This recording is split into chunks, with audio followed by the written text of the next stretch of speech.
कहते हैं कि जब इंसान के सिर पर वासना चढ़ जाती है तो वो इंसान हैवान बन जाता है। अगर यही वासना भूतों के सिर पर चढ़ जाए तो क्या होगा। हमारी आज की कहानी ऐसे ही भूतों पर आधारित है जो अपनी वासना मिटाने के लिए कुछ भी कर सकते थे। तो चलिए कहानी शुरू करते हैं।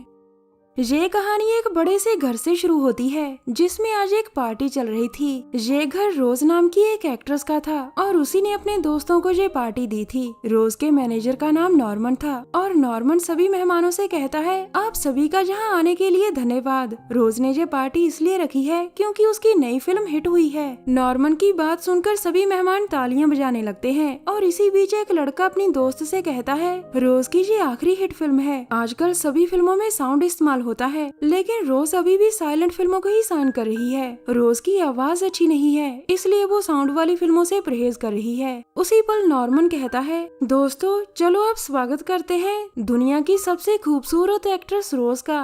नॉर्मन की बात पूरी होते ही सभी के सामने रोज आती है। रोज का मासूम चेहरा और उसके गले का नेकलेस सभी का ध्यान अपनी तरफ खींच रहा था। रोज साइलेंट फिल्मों की सफल एक्ट्रेस थी और इस बात का उसे बहुत घमंड था। रोज का घर बहुत बड़ा था। उसके घर के पीछे एक स्विमिंग पूल भी था। रोज के 3 खास दोस्त पूल के पास थे और वो उनसे भी आकर मिलती है। रोज के पास खड़ा विल कहता है, मैं मजे लेना चाहता हूँ। ये सुनकर रोज उसे इंतजार करने को कहती है और तभी नॉर्मन उनके पास आकर रोज से कहता है, स्टूडियो वाले आपसे मिलने आए हैं। उसकी बात सुनकर एरिक कहता है, जब रोज हमारे साथ होती है तो वो किसी से नहीं मिल सकती। जाओ जाकर स्टूडियो वालों को विमल और दारू दो। रोज के तीनों दोस्तों के तेवर देखकर नॉर्मन डर कर वहाँ से चला जाता है। नॉर्मन के चले जाने के बाद रोज के तीनों दोस्त पूल के पास बना खुफिया दरवाजा खोलते हैं और फिर चुपचाप उसमें घुस जाते हैं। दूसरी तरफ रोज भी अपने कमरे की ओर जा रही थी। वो अपने कमरे में आकर एक बॉक्स खोलती है जिसमें एक पुरानी सी चाबी थी। इसके बाद वो चाबी उठाकर एक खुफिया दरवाजा खोलती है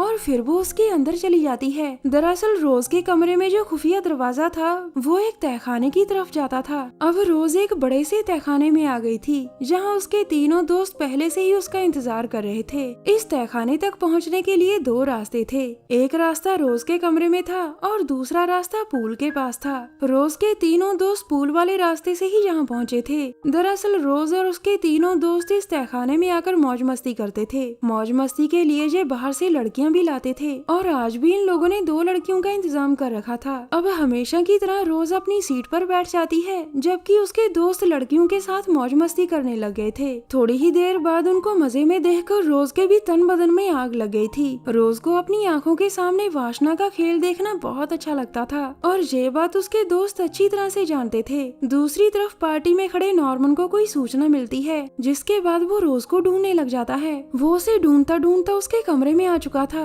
और वहाँ उसे लड़कियों की आवाज सुनाई देती है। ये आवाजें खुफिया दरवाजे के पीछे से आ रही थीं, जिन्हें सुनकर नॉर्मन भी उसके अंदर चला जाता है। दूसरी ओर मस्ती मस्ती में रोज का तीसरा दोस्त टॉमी एक लड़की को मार देता है। उसी समय नॉर्मन तहखाने में पहुँच गया था जिसे देखकर एरिक गुस्से में आकर अपनी गन निकाल लेता है। मगर तभी रोज उसे रोककर नॉर्मन से पूछती है, तुम यहाँ क्या करने आए हो नॉर्मन? ये सुनकर नॉर्मन बताता है, स्टूडियो वालों ने फैसला किया है कि अब से वो सिर्फ साउंड वाली फिल्में ही बनाएंगे, इसलिए उन्होंने अपनी सभी फिल्मों से आपको निकाल दिया। उसकी बात सुनकर रोज बहुत दुखी होती है। उसके दोस्त उसे संभालने की कोशिश करते हैं लेकिन वो सफल नहीं हो पाते। अचानक रोज गुस्से में आकर एरिक की गन निकाल लेती है और फिर नॉर्मन के साथ साथ टीना और अपने तीनों दोस्तों को मार देती है। आखिर में जब वो खुद को मारने की कोशिश करती है तो गन में गोलियां खत्म हो जाती हैं। इसके बाद वो एक बड़ा सा चाकू उठाकर तहखाने से बाहर जाती है और फिर वो पूल के पास खड़े लोगों से कहती है, मैं नाकामी बर्दाश्त नहीं कर सकती।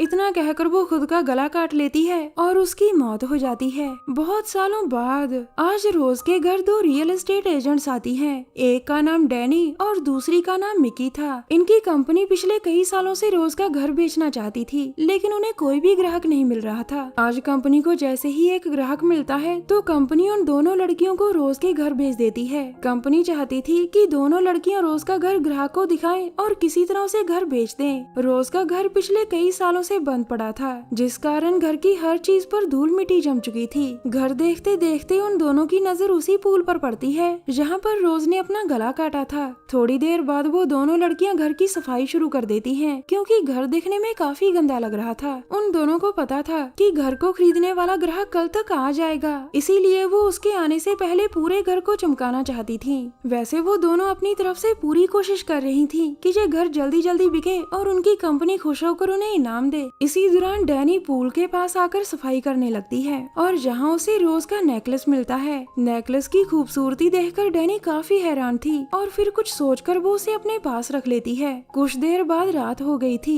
और वो दोनों आराम करने का फैसला करती हैं। इसी बीच डैनी मिक्की को नेकलेस दिखाकर कहती है, ये मुझे पूल के पास मिला था। अब मिक्की नेकलेस को ध्यान से देखती है और फिर वो उसे डैनी के गले में पहनाकर कहती है, ये तुम्हारे गले में बहुत अच्छा लग रहा है। इसके बाद वो दोनों लड़कियां दारू पीने लगती हैं और बीच बीच में बातें भी करती हैं। पूरा दिन काम करने के कारण वो दोनों बहुत थक गई थी, जिस कारण वो हॉल में ही सो जाती हैं। थोड़ी देर बाद डैनी कोई आवाज सुनकर जागती है। फिर वो हॉल से बाहर आकर देखती है कि पूल में अपने आप पानी चल रहा है। डैनी ने पानी की आवाज सुनी थी और वो पूल में पानी देखकर काफी हैरान थी। अचानक उसके सामने टॉमी की आत्मा आती है और फिर अगले ही पल वो गायब हो जाती है। डैनी ये सब देखकर बहुत डर गई थी और वो भागकर घर में आती है। घर में आते ही उसे एरिक और विल की आत्माएं भी नजर आती हैं। अब वो जैसे ही भागने लगती है तभी टॉमी उसे पकड़कर एक चेयर पर बिठा देता है। अब तीनों दोस्त उसे समझाने लगते हैं कि तुम्हें हमारे साथ तहखाने में चलना चाहिए क्योंकि हम वहाँ मौज मस्ती कर सकते हैं। लेकिन डैनी उनकी बात नहीं मानती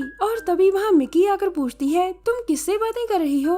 दरअसल मिक्की वॉशरूम गई हुई थी और उसके बाहर निकलते ही सभी आत्माएं अपने आप गायब हो जाती हैं। अब डैनी उसे समझाने की बहुत कोशिश करती है कि इस घर में 3 और आदमी हैं, लेकिन मिक्की उसकी किसी भी बात पर यकीन नहीं करती। थोड़ी देर बाद मिक्की घर के कमरों की तलाशी लेने लगी थी। हालांकि उसे डैनी की बातों पर यकीन तो नहीं था, लेकिन फिर भी उसके मन में डर सा बैठ चुका था। वो काफी देर कमरों की तलाशी लेती है और इसी बीच वो एक कमरे में थक कर सो जाती है। कुछ देर बाद वो कोई आवाज सुनकर जाग जाती है। जब उसे सामने कोई भी नजर नहीं आता तो वो फिर से सोने का फैसला करती है। वो जैसे ही लेटती है तो उसके सामने विल आ जाता है। विल को देखकर वो बहुत डर गई थी और जल्दी जल्दी कमरे से भागती है। उसे कमरे के बाहर डैनी दिख जाती है और वो उसे भी भागने के लिए कहती है। दोनों लड़कियां जैसे ही घर से भागने लगती हैं तो विल और टॉमी की आत्माएं मिक्की को पकड़ लेती हैं, जबकि डैनी भागकर एक कमरे में छुप गई थी। थोड़ी देर बाद टॉमी और विल ने मिक्की को तहखाने में कैद कर दिया था। अब एरिक आगे बढ़कर कहता है, हम वासना के भूखे भूत हैं। उसकी बात पूरी होते ही विल मिक्की के कपड़ों पर टूट पड़ा था।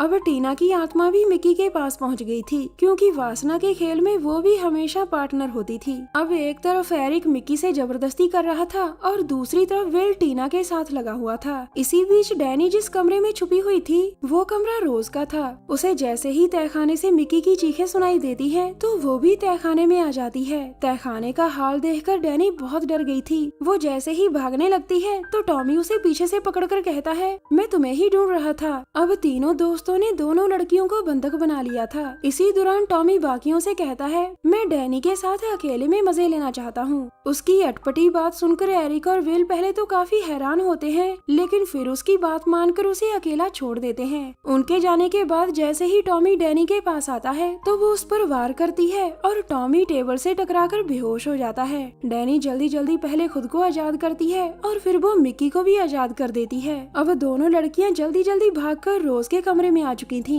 मगर उनके सामने खड़ा विल सीधा मिक्की के पेट पर वार कर उसे मार देता है। अब डैनी फिर से तहखाने में थी और सभी भूखी आत्माएं उसके सामने थीं। उन्हें सामने देखकर डैनी कहती है, घर को खरीदने वाला ग्राहक आने वाला है। उसे जब मैं नहीं मिलूंगी तो वो सीधा कंपनी के पास जाएगा और कंपनी वाले पुलिस के पास। उसकी बात सुनकर वो सभी हंसने लगते हैं और तभी वहाँ रोज की आत्मा भी आ जाती है। दरअसल घर को खरीदने वाला ग्राहक रोज की आत्मा ही थी। वही कंपनी में फोन करती थी और घर को खरीदने की इच्छा दिखाती थी। रोज और उसके दोस्तों की आत्माएं आज भी तहखाने में मौज मस्ती करती थी। कहानी के आखिर में तीनों दोस्तों की आत्माएं डैनी पर टूट पड़ती हैं, जिसके बाद डैनी तड़प तड़प कर मर जाती है। हमारी वीडियो देखने के लिए धन्यवाद।